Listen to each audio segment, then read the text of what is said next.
Greetings from Mistik Yol. I am Didem Çiloğlu. The topic of this video is the philosophy of karma and how it affects our lives. The reason why I want to talk about this topic is the urge or need to explain the cycle of life and death which all living creatures are part of. With karma, we can find answers to some very important questions. The first question is, what is the purpose of my life? And the following question is, why is my life the way it is? And lastly, we may ask ourselves, why are we having a life experience bound to the cycle of birth and death? It is possible to answer these questions with the principle of karma. Now it's time to learn more about karma and how it works.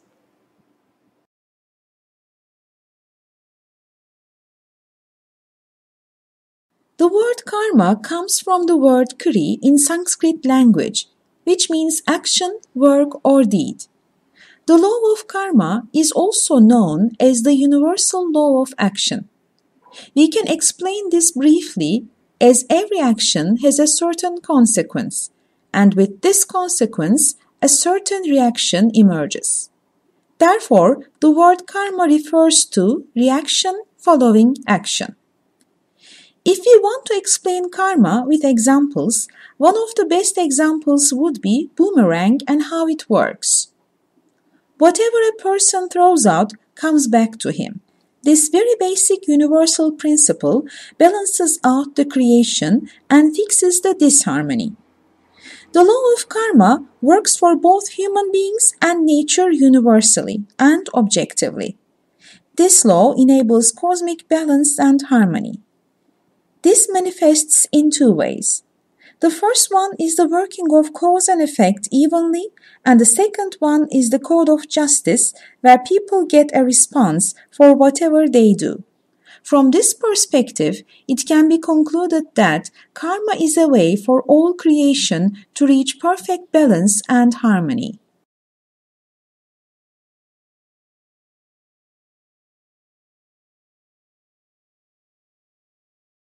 All of our actions, thoughts, and feelings cause unavoidable effects. The principle of karma places the individual in an active role where he determines his own fate, and it says, "Your life at the present is the result of all of your prior actions, thoughts, and feelings." What is meant by prior is the actions of this lifetime and the previous lives. If the person doesn't disrupt the cosmic balance and leads a harmonious life and consequent lives, he increases the positive potential and can benefit from the power of the universe in positive terms. On the contrary, if the person leads disharmonious and unbalanced life or consequent lives, in other words, if he violates the karmic law, he will have painful experiences. He must endure the consequences of the chain he created with negative actions. The more the behaviors and actions of a man show indications of dissatisfaction, greed, anger, and aggression, the more karma is accumulated for the soul. The soul improves and evolves by peace, stillness, and compassion, and with the help of these, less karmic effects are experienced. The main aim is purification and putting an end to the creation of new karmic effects.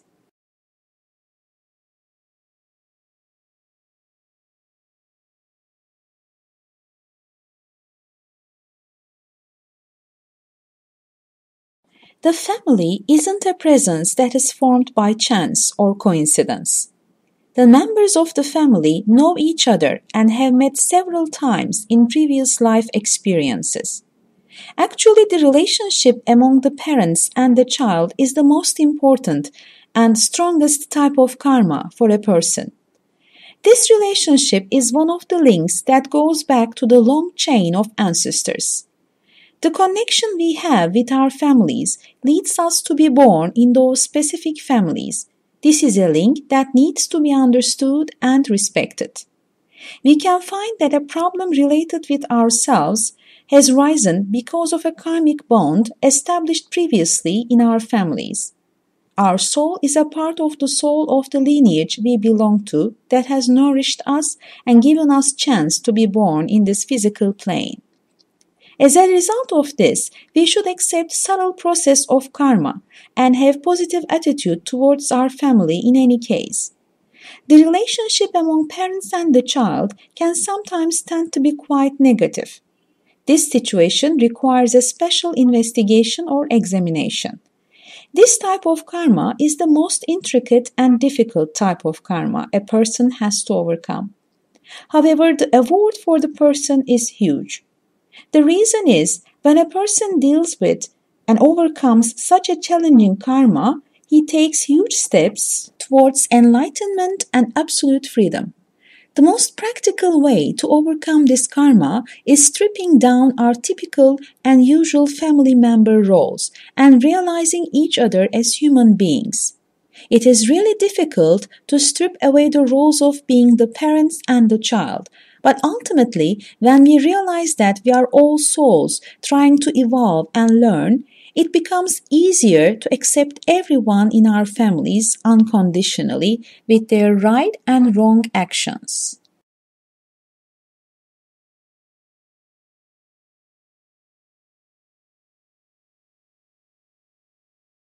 Each nation on earth has its unique soul, and these unique national souls each has their own karma. The national karma affects everybody belonging to that nation, whether they are born there or immigrated later on in their lives. The warfare that affects the whole nation, the economic crisis that has an impact on all the citizens, terrorist attacks that upset everyone deeply, can be examples for national karma.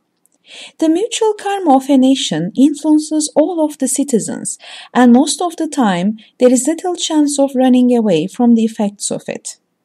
When the soul chooses to be born as a part of a specific nation, it also accepts all of the effects of its karma. The way to overcome this karma is to go beyond national separations, to establish good relationships with different communities, and to become a real international individual.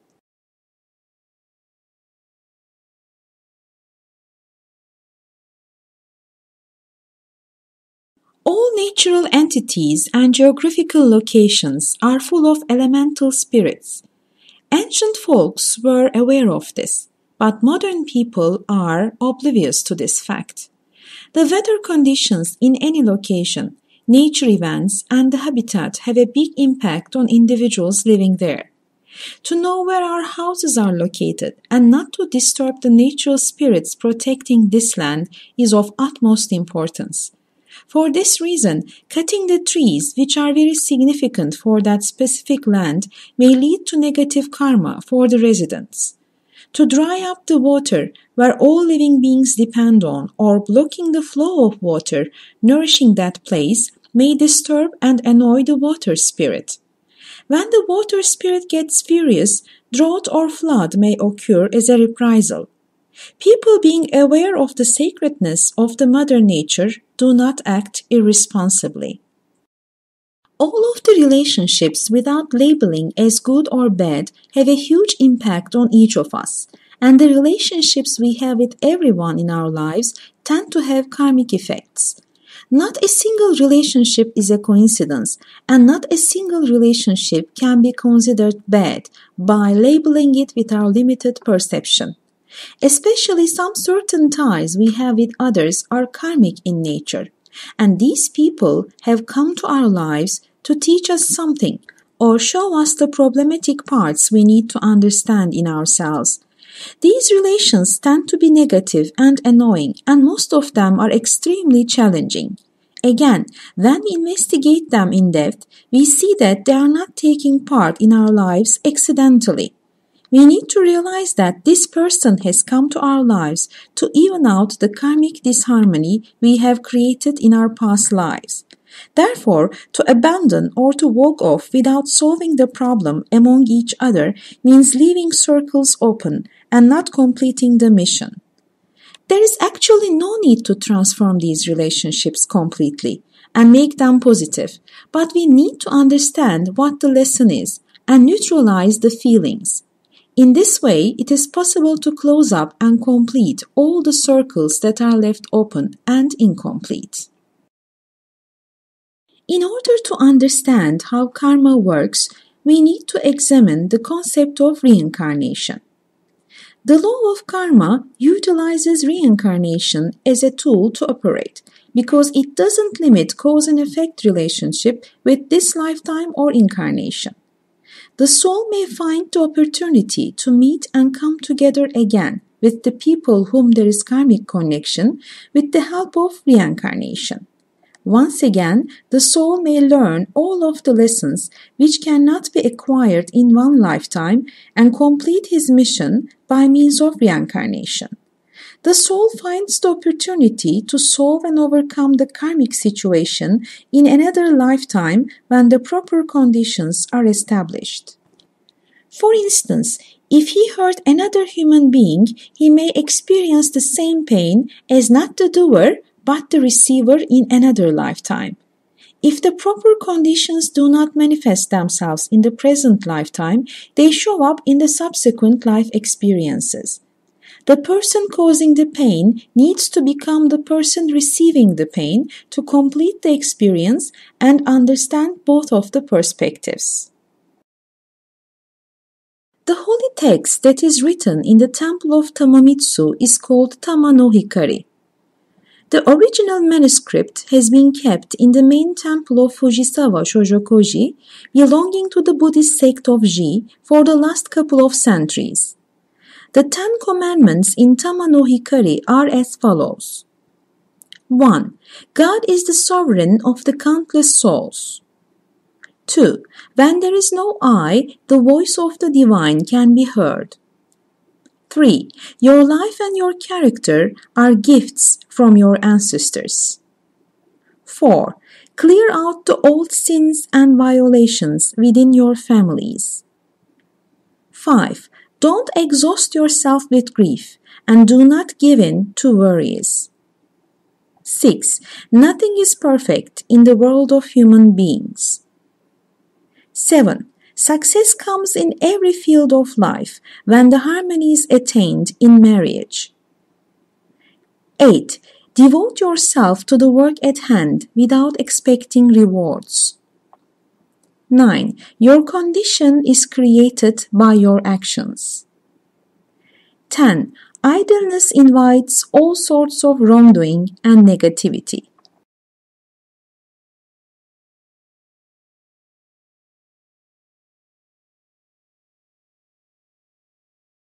In unattached action, when an individual reaches a point where he does his best without attaching himself to the outcome of his actions, he starts to solve karmic bonds without accumulating more karma. Let's look at the second and eighth laws. The second law states that when there is no I, the voice of the divine can be heard. I appears as the body, and it is a limited presence regarding itself as a separate entity. I, which is oblivious to its real nature, doesn't realize that it is not infinite and that it is going to die. The first way to overcome karma is to become aware of this I, and by understanding its confined perception, to say, I am not that limited being. In the eighth law, it is stated that devote yourself to the work at hand without expecting rewards. The work or whatever you do is the duty which has to be done in any situation. The person shouldn't do the work according to the perception of the limited I, but he should do the best he can. This law suggests that one should accept everything as it is, and he shouldn't attach himself to the results. It shows the way to the ultimate freedom by abandoning both I doing the action and I desiring the outcome. Freedom is the definite end, which is getting rid of the cycle of birth and death. The second method, which includes the spiritual practices, is the eightfold path which Patanjali set forth in systematic form. Often called the father of yoga, Patanjali was the sage who codified his thoughts and knowledge of yoga in the Yoga Sutra of Patanjali. Let's look at the system of Patanjali, which is also known as the Eightfold Path, leading to the final goal of God realization. 1. Moral conduct. 2. Religious observance. Both of these aim that the person releases the egocentric desires with the help of self-discipline. 3. Postures and exercises. With yoga asanas and lotus posture, the mind is led to the field of supreme consciousness and deep relaxation is attained. 4. Control of the breath. By gaining mastery over respiratory process, one can experience perfect stillness and deepening of the consciousness. 5. Self-observation. With self-observation, the senses are withdrawn from the external world to direct our attention internally. 6. Concentration. Practicing to focus our attention to one point. 7. Meditation. With the combination of self-observation and concentration, one is ready to experience awareness without the interruption of the self or thoughts. After this stage comes the 8th stage, which is called samadhi, or merging with the divine. This is the last stage a person can attain, and in this stage the meditator comes to realize a profound connection to the divine. At this stage, all the seeds that appear as the karmic bonds accumulated with reincarnation are dissolved, and there is no need to be or experience life as a human being. In this video, I tried to summarize and highlight some of the main points of karma. I hope this video has helped you to answer some of the very important questions about life and death. By the way, if you're interested in mystic, spiritual, and esoteric subjects, please do not forget to subscribe to Mystic Yol. Please also share your ideas and suggestions with us. Thank you for watching. Goodbye.